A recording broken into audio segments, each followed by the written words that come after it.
Welcome to the Midlife Men podcast with me, Philip Briscoe.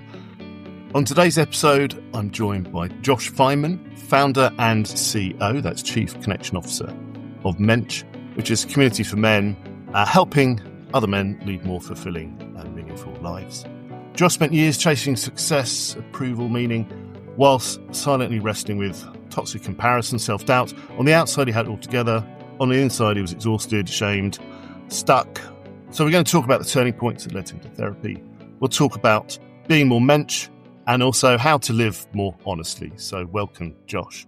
Thanks for having me. Let's start at the beginning. Tell me about your childhood. What was the family dynamic like growing up?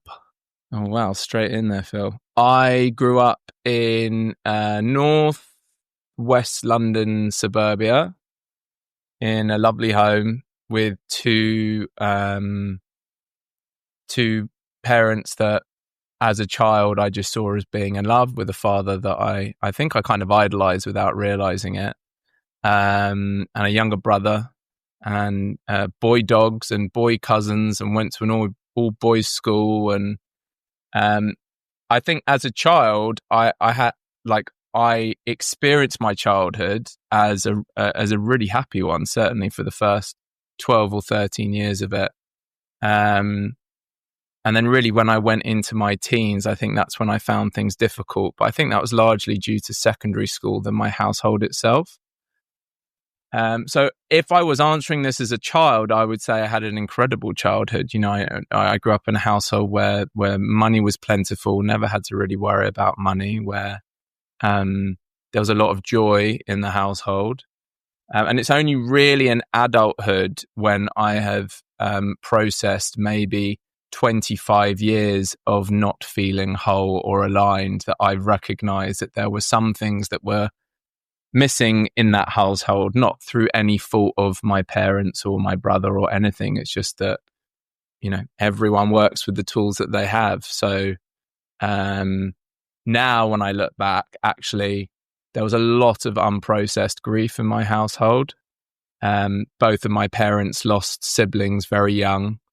On my mum's side, she was one of three kids, and her eldest sister died in her early 20s. And for the last 6 or 7 years, she was severely handicapped. So my mum had to take on almost like a motherly role as well as an older sister role, and that's naturally going to have an impact on you. My father, his older brother died when my dad was 22 in a car crash very suddenly, and my dad was in the family business with his dad and his brother.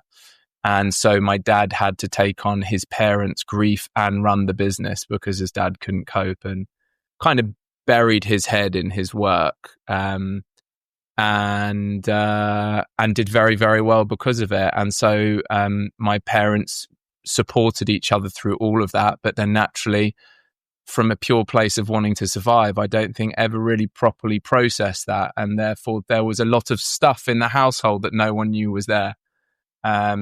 And as someone who is a deep feeler and deep thinker, what I now recognize is that I was absorbing all of this sadness and melancholy. And then when I went into teens, I think that really started coming out, but I didn't really know who to share it with. So anyway, there's a lot more to unpack there, but I would say that's a bit of what I now see taking part. But I think, as I said, part of my journey has been really going through the process of recognizing, then being really angry and resentful, and then really seeing that everyone, as I said, is just trying the best with the tools they have, and letting go of it and forgiving and healing from there. So you were absorbing this, perhaps subconsciously, and then you talk about this kind of sense of comparison, creeping in. How did that manifest? Well, as I said, I went to an all boys independent school, and there was a period up till about 7 or 8 years old, I think, where that didn't really exist for me. And it felt very much like we were a band of brothers all in it together. And then, it started off with grades, and then it was sport, and then it was girls. And then as it moved into young adulthood, there was also like how popular you were, what your body looked like. And then it was getting with girls and sex and exploring myself sexually, comparing to others. And then it was career and money. And so it just kind of grew and exploded from childhood. And I think also having a younger brother who was quite close in age, as the older brother, I excelled as a young boy.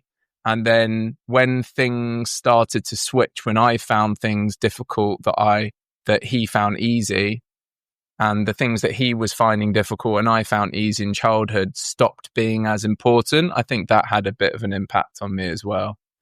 So I carried that around. And then layered on top of that, I wanted to prove myself to my dad for so many years. And my dad worked and made money and supported people by giving financially and being generous that way. And therefore, moving into manhood and adulthood and feeling like I wasn't able to provide in the way that I was provided for a long time was really difficult. So comparison came up in all shapes and sizes. And do you think that was linked to what you were talking about earlier, which is, absorbing a lot of unresolved grief? Do you think those two things, are linked? Well, I certainly think that the way I adapted and survived as a child was to be the golden child. My brother, my dad worked a lot, and it's funny when I have memories of my dad from childhood, they were all really wonderful, lovely memories. Us playing football, him taking me to football, reading stories, playing games in the car with me and my brother. But the reality is that he wasn't necessarily there all the time. He traveled a lot. He went to work before we woke up. He got back a lot of the time either just for dinner or after dinner. So he wasn't really around. So I think as a child, it was really me, my brother, and my mum a lot of the time. And my mum found motherhood hard. Like, she had two very energetic boys, and my younger brother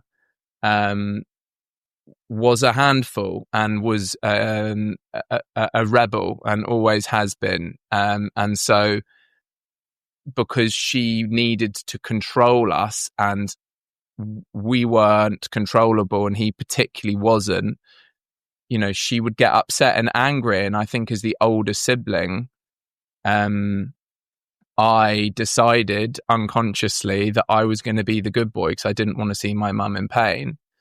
And so I learnt that love was conditional, therefore I had to be good in order to be loved. And with my dad, because he wasn't there, I probably asked myself, what could I do to prove that I could be loved by my dad? And I saw when my dad was smashing it in work and business and seemed to be loved by lots of people around him for being friendly and funny. Oh, I'll do that. And so I took those things on. And therefore, when there was a whiff that I wasn't living up to those expectations, either comparing myself to my brother or comparing myself to my friends, or, in adulthood, as I said, comparing myself to my dad or my dad's friends or anything like that, that really stung, because unconsciously, without me recognizing it, I was confirming the fact that I couldn't be loved because it was conditional on these factors. So, you talk about this kind of escalation through to, into early adulthood, and you start working. So, and I know you talk about kind of doing lots of different types of job, and, how did that relate to then how you were feeling? Did you, I know you said you were comparing yourself the whole time. Well, the thing that I feel unbelievably grateful for is for all of those challenges that I was facing internally. The greatest gift my parents gave to me was a lot of the time letting me try and figure things out. And because I had a financial cushion, I always, from a young age, I was always a people's person. I always loved either putting on events or sitting down with someone and having a deep conversation or connecting on a human level. And I think a lot of that got lost in my teenage years when I discovered weed and booze, and, you know, the golden child kind of left for the kid who just wanted to kind of numb out all of his fears and sadness. And I say this, I do want to caveat, I had some wonderful times as well. You know, I wasn't clinically depressed. I wasn't on the edge. I've never been had any particular suicidal thoughts. It's just there's been this melancholic thing in the background. And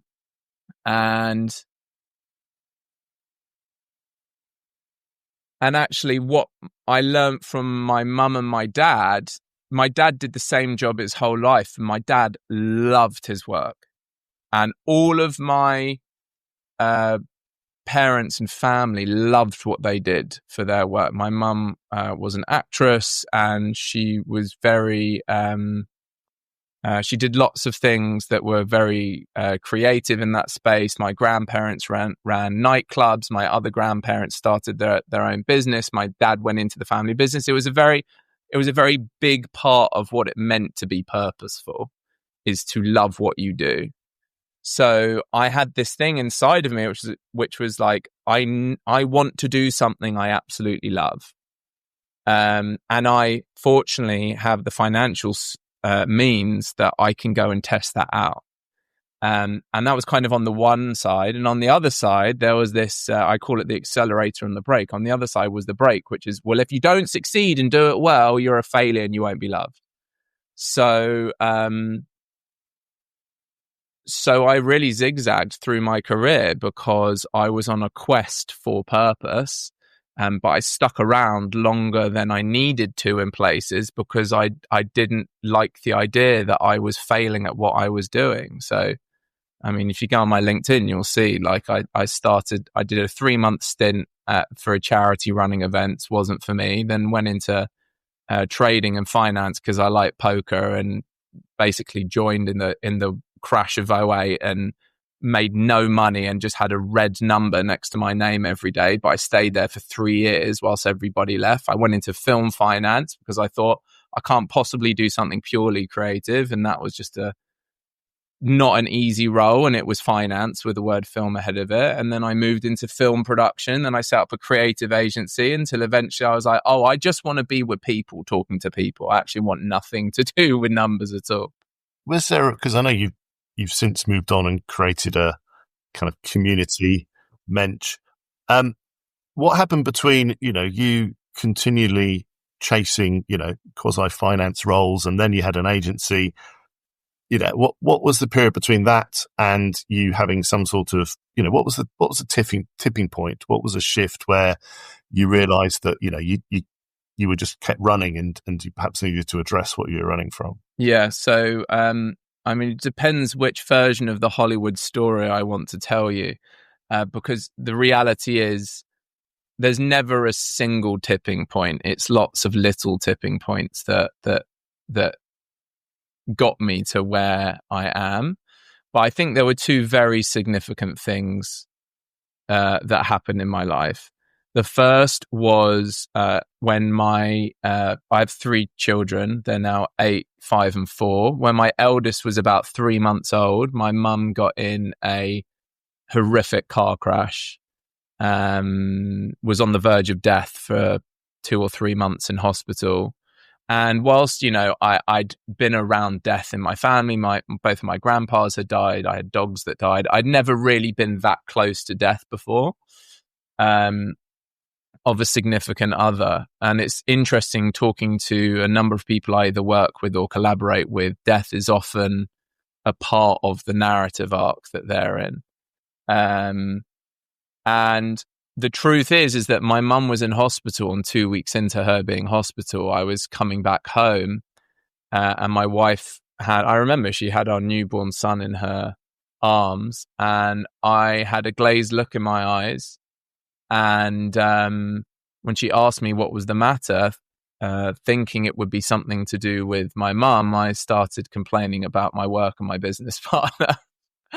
And this had been an ongoing theme of our relationship for 8 or 9 years. And she'd stopped being my wife and my partner, and she'd basically become my crutch and my mother and my therapist. And it was really, really unhealthy for us. And I didn't recognize it at the time because I was just so enveloped in it. But now I look back and I really see how hard that was on her. And she just looked at me and said, I can't do this anymore. I remember with my son in her arms, she said, "You've got to see someone about this. This just doesn't make sense." And it was the best thing she ever said to me, because I was like, okay, who do I talk to? And, therapy, even 8 years ago, was still quite taboo. And I thought like, well, I know I've got problems, but they're not that bad. And therapy feels like a bit like I don't know why I do it. But I like the idea of a coach. That excites me. And I suppose that's still linked to the idea of I want to grow my business. And so I found this really brilliant coach called Lara, who lived locally to me, and that kick-started a whole tipping point into understanding myself. And then the second real tipping point was 2 years into that, I was introduced to a man called Kenny, who's now my mentor and supervisor coach, and runs the charity organization that I facilitated with for a few years called Men Speak. And he introduced me to the world of men's groups. And because of participating in groups and being amongst men in a way that I couldn't be with even Lara, my coach, or my male friends, or my dad, or my brother. I could be it with men. There was something very powerful about doing that on a journey, shoulder to shoulder with other men, just showing up and putting the armor down and just letting rip. And it was, it changed my life. So people listening to this who, perhaps relate or connect to some of the things you've been talking about, the thought of going to see a therapist in the first instance, but then, going and joining a men's group and, showing vulnerability and let it all hang out. What advice would you give to someone who's struggling with those steps? Because they're quite monumental for a lot of people, especially who have never perceived that they would need to go and see, anybody at all and try and sort it out themselves. Well, I mean, firstly, I think I'd say that everyone is on their own unique journey. And so I wouldn't write a prescription like across the board to anyone. Like some men I meet, I say to them, it sounds like you've got some real trauma and like you need to, it might be worth speaking to a therapist. With some men, it sounds like actually they want one-on-one work, and so we work with each other in a coaching capacity. And for other men, it sounds like actually they need the power of a group. And for others, it's a blend of all of those things. And also for some, it might just be journal on these questions every day, And that my wife, for instance, like that's her way of reflecting. So I think firstly, for men who are in a space of I want something to change and I don't know where to look, I would say like drop the pressure that the first thing that you go to is going to be like your saving grace.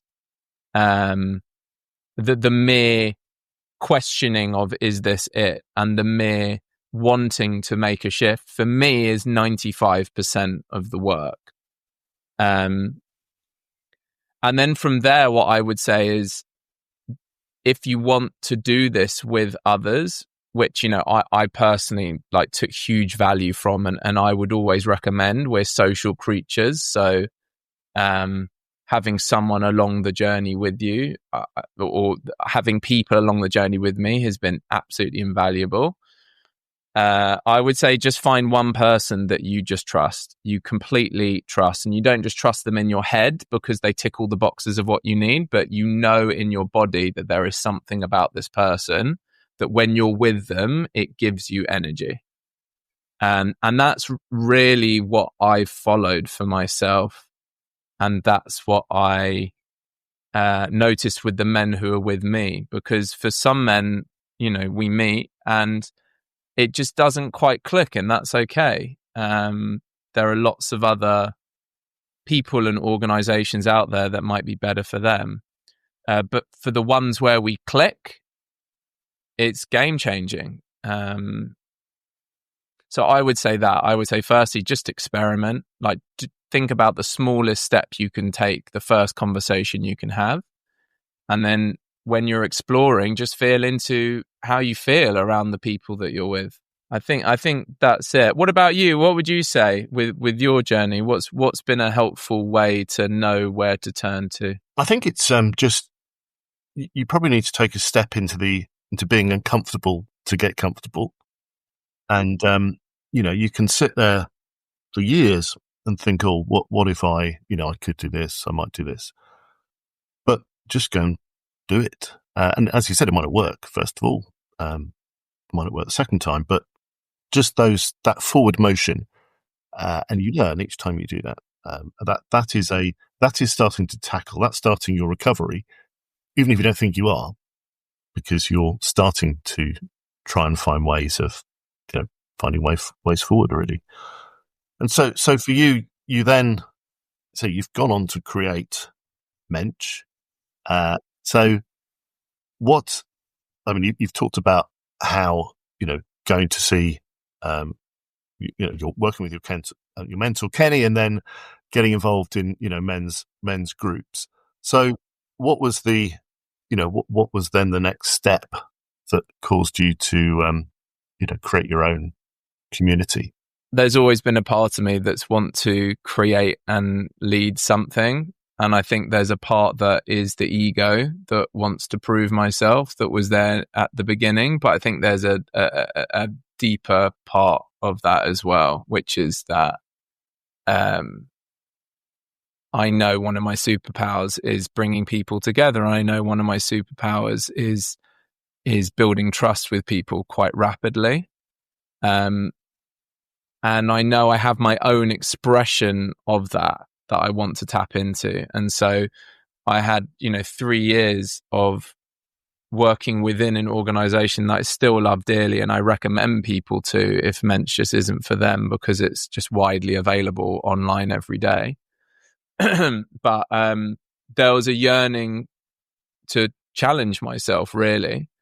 So maybe a couple of years after I left my creative agency, and I'd been doing lots of things. I'd been facilitating when men speak. I'd been coaching people in a one-on-one capacity. I've been running workshops. I've been doing lots of different things. I kind of plateaued with a bit of feeling lost in the woods along the way, which often happens whenever I've tried something new. Like, that's really natural. And I felt like I want to, speaking to your point, I want to do something that scares me, because I haven't felt scared doing something in a while. And so I thought, what if I just ran my own group away from the safety net of Kenny and Men Speak? And maybe a few months before that, I'd been on a camping trip with friends. And I remember saying to them, do you think you can teach someone to be a Mensch? And just for context, a Mensch, it means a different thing in different languages. In German, it means to be human. But when I use Mensch, I come from a Jewish lineage. And so in my household and community, that word was used a lot. 9 times out of 10 used for a man more than a woman. But when someone called you a Mensch, intuitively what it felt like is someone said, like, you're a good person, you're one of the good guys. But when I actually looked into the word, it means something even deeper than that. It means to be a person of integrity. And if anyone has been in a men's group or worked within the space I now operate in or participated in it, integrity is just like at the absolute core of what this is all about. It's about being fully aligned, knowing yourself, aligning your actions with your words, being like fiercely honest, but being boundaried and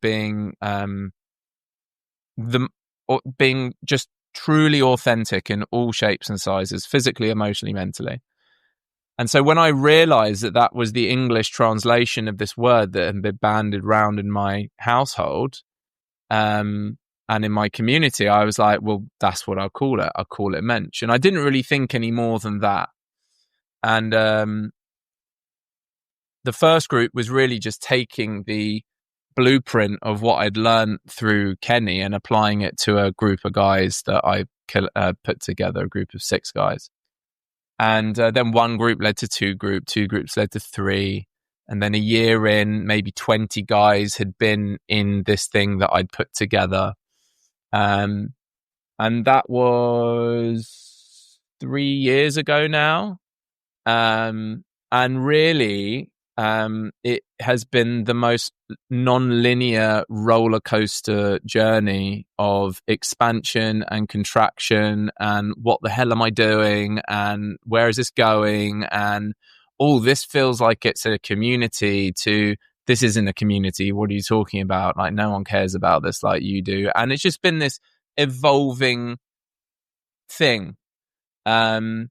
And what's been most exciting about it, looking back from where I am now, is this thing that I was yearning for, which is my own expression of helping people and building trust and helping people step more into themselves.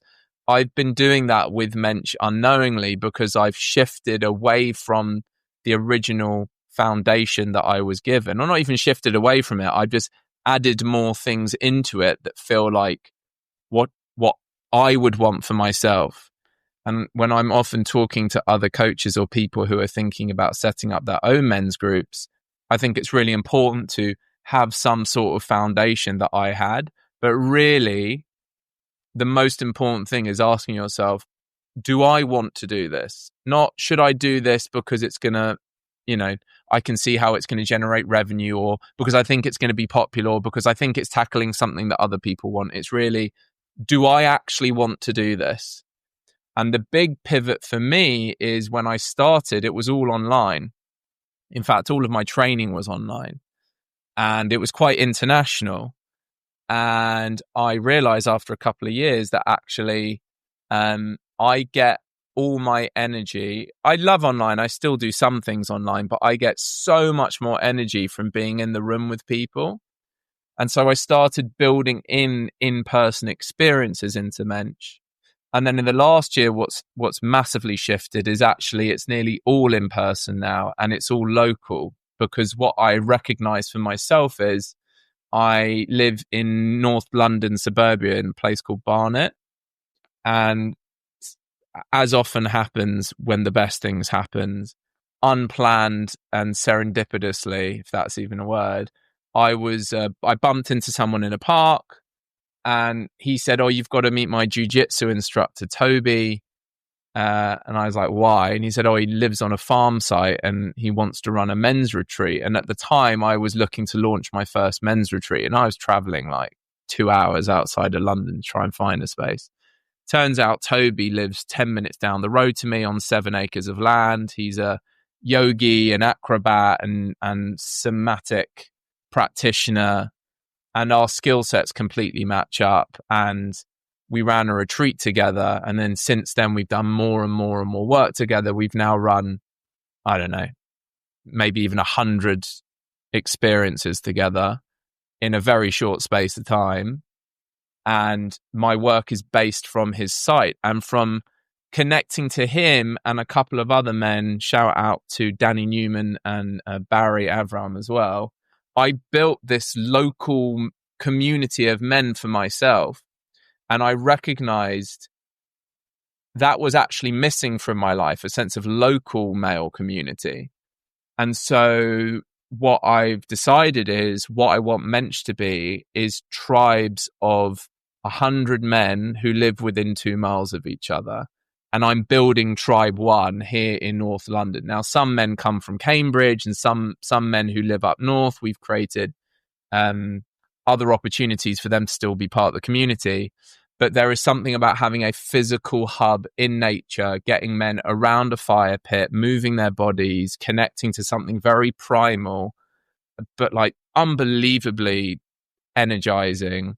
And then having the deep conversations that we were having online, but in that kind of environment that just like, well, I mean, like, even if no one shows up, I'm still showing up because it feeds my soul. So yeah, that's what Mensch is becoming now. And so, you know, if I came along or someone comes along to your group, you know, perhaps not really knowing what to expect, and they'd be a bit wary of, you know, sitting around a campfire and whatever, you know, what in your experience, you know, what is their experience like? You know, does it take time or is it kind of like, well, I should have done this from the beginning? Sometimes there can still be some trepidation, sometimes very, very rarely. I would say the challenge I have is getting men to come to the experiences for the very reason you said, as to when men are asking, is this it? What do I need? In their hearts, they want to do something, but in their heads, they're stepping into the unknown. So there's a lot of understandable fear, and it's still quite this taboo woo-woo thing. And I remember when I first joined a men's group, I was like, what the hell's a men's group? Is it even allowed in today's world? So like, I get it. You know, I was there as well. 90% of the men, maybe more, 95, you know, I'm not like, this is an assumption. As soon as they come, and as soon as they're in that kind of environment, which is this safe container where they can remind themselves of something that they may have had once upon a time. It's the realization of like, oh, I'm chasing all this other stuff, but actually what I'm getting here, this is actually what's been missing, this sense of freedom and connection and depth and clarity. And then they leave like energized, and, you know, words like purpose are really bandied around. And I'm not saying men come for 3 hours and leave with a, you know, knowing what their purpose is, but they leave feeling more purposeful, and they show up more for their families and their kids and their colleagues and their friends. And yeah, and they feed it back to me, you know, what even just 3 hours in that space can give them. So is it about, a lot of it's about what, feeling a bit lost or unfulfilled? Because that happens a lot. A lot of the men I speak to, you know, perhaps chasing career, having families, you know, and suddenly waking up one day and thinking, you know, I'm not quite sure who I am. And all those people I had around me have disappeared. I mean, is there a typical profile of the sort of, you know, guy that comes along? Yeah, I mean, there is a typical profile. Generally speaking, it's men in their mid-30s to mid-40s, young parents, at that point of maybe feeling a bit plateaued, or actually that they've ticked all the boxes, like they've made a load of money in their career and they've got the nice house and they've got the wife and 2 kids, or they're in a, you know, any sort of solid relationship. And there's either lostness or stuckness. And I use this phrase a lot. It's a feeling of, well, there are 2 phrases. There's either a phrase of, is this it? Or there's another thing, which is like, well, what's next? Like, I need to climb the next mountain. And then pausing and saying, I think I need to do something about this, because I've climbed already about 15 mountains and I keep thinking the next one's going to get me to this sense of happiness, but it's not. So, yeah, lostness and stuckness. And I don't think men realize it coming, but there's a loneliness with it all as well. There's carrying a burden that they're carrying on their shoulders, and only when they're in this kind of space and they feel that sense of belonging and, oh, I'm not alone, and this thing that I thought was just me, it's not just me. Yeah, that's kind of where the magic happens. And let me ask you about, we go back to the beginning, you talked about your dad being a big influence in your life. Have you tried to bring some of those qualities into Mensch? Some of my dad's qualities? Yes, yeah. Or he's been you mentioned earlier on that, it's a really interesting thing, actually, because I was talking to my wife recently about, it can be very easy as a child to pick out the faults in parents and where they didn't show up as we wanted. I'll say that from me. Like it, I have found it hard at times to see the gifts that my parents gave me, and I certainly also have felt guilty at not being able to pick those things out because I want to. And I was actually talking to her recently about both of my parents and the gifts that they gave me. So if I focused on my dad, and then I'll focus on my mum, so that she knows if she listens to this, she's in my thoughts too. I would say, like, the values that my dad has given me that are infused in Mensch is striving for something purposeful, and inspiring others around me. In his workplace, like when I talk to people at his work, they experience a version of my dad that I didn't get to see so much. It was a very inspiring leader. And he also, one of his greatest strengths is his humor. So he knows how to diffuse tension at the right time, just with a line. And, I know that can sometimes be a defense mechanism when men are uncomfortable in something, but it can also be like a real gift to a room to remember to see the lightness in life as well. And so I think I can bring that into Mensch. And also he has a real humility about him. I think that's one of the greatest gifts he's given me. Is he's done like pretty remarkable things from a business sense in his life, but you don't ever really see him talking about it. And actually, when he's with people that like to talk about what they do, it really winds him up, because that's just like not his style at all. So he's definitely instilled that in me. And then from my mum, I think I get a sense of adventure from her. And she also has a sense of family I get from her as well, like the importance of family. And what she does brilliantly well is she basically taught me how to bring people together and create an experience for them that they remember. And whether it's organized fun or festivals or family meals, putting effort into making something more than just a gathering, but an experience. I think they're the gifts that she gave me, that I put all of those qualities into Mensch.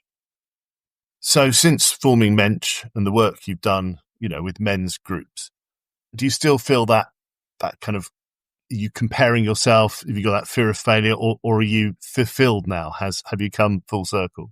I mean, I will always be on a journey, and part of that will be having a relationship with a voice in my head that's been inside of me for 30 odd years, telling me I'm not enough and comparing me to others. So it would be untrue of me to say that those voices don't come up from time to time. But what I would say is I have completely rebuilt my relationship with those voices now, so they don't take over. And actually, something that's really helped with that recently is recognizing that I am part of something much, much, much bigger than the community that I do. I was having a call the other day with other practitioners in this space, and someone kept using the word movement. And I don't think I'd ever really appreciated previously that I'm in a movement of change, of making the world a better place. And I kind of described it as, previously it felt like I had an allotment and there were other allotments around me, but we were all kind of tending to our own allotments. And it was lovely because we could all look at each other and be like, oh, I like your allotment and look at mine. And I'm building my little community and you're building your little community. And isn't that lovely? But what I realized last week is, yeah, we're doing that, but we're doing that because we want to oxygenate the world. So we're all building our communities because we're part of something much bigger. We are part of making this world a better place. And even when I say it out loud now, it's like excuse my French, it's like, fuck yes. Like, there's just such a huge sense of empowerment in that. And I shared that with you on our phone call the other day. I was like, you are part of this. And my message to men who are in that phase of, is this it? And I don't know what to do. Like, you are in this movement as well, even by thinking about it. Like, every second that you step into a room and you're around other people, and you can just make a small shift in yourself to be a nicer kind of person, like, you are part of a movement as well. And that for me that's what feels deeply fulfilling and meaningful. Is that, yes, I'm doing it, and yes, I'm getting other people along, but like, it's part of something much, much bigger than me. Yeah, I totally agree with you. I think it is, and I do feel this podcast is feeding that movement as well. I think it's a great way of looking at that. Josh, if somebody wants to find out more about Mensch, what do they do? Where do they go? Well, the first thing is to visit the website, bemoremensch.com. Mensch spelled MENSCH. Hopefully you'll pop it into the details. I tried Instagram and TikTok. I'm not at all on there, but I am much more present on LinkedIn. I'm finding a lot of the men that I attract, that's where they are as well. So type my name in on LinkedIn if you're on it and reach out there. If you're not, then my email is on the website. Please reach out to me. And yeah, really happy to have a conversation with anyone who wants to understand this world more. And I say that openly. I point plenty of people in the direction of other coaches, therapists, men's groups, other spaces, if actually it just doesn't work out. So as I said, like, I'm part of something bigger than mention my coaching. So if anybody wants to reach out, then please do. Brilliant, Josh. Thank you. Thank you from me and from everybody listening. Really, really great conversation. And yeah, good luck with Mensch in the future. Thank you, Phil, and thank you for having me. Really, really enjoyed talking today. Thank you for listening to the Midlife Men podcast with me, Philip Briscoe. If you want to find out more about Mensch, Josh's men's community, and other activities, visit his website, www.bemoremensch.com. You can also find his email if you want to contact him directly, or you can find him on LinkedIn under Josh Fineman. To help raise the profile of the podcast, I'd be very grateful if you could leave a rating or review. Finally, there's now a book called Men Speak Up, Journeys Through Mental Health, based on the podcast, and it's available to buy on Amazon and other online retailers.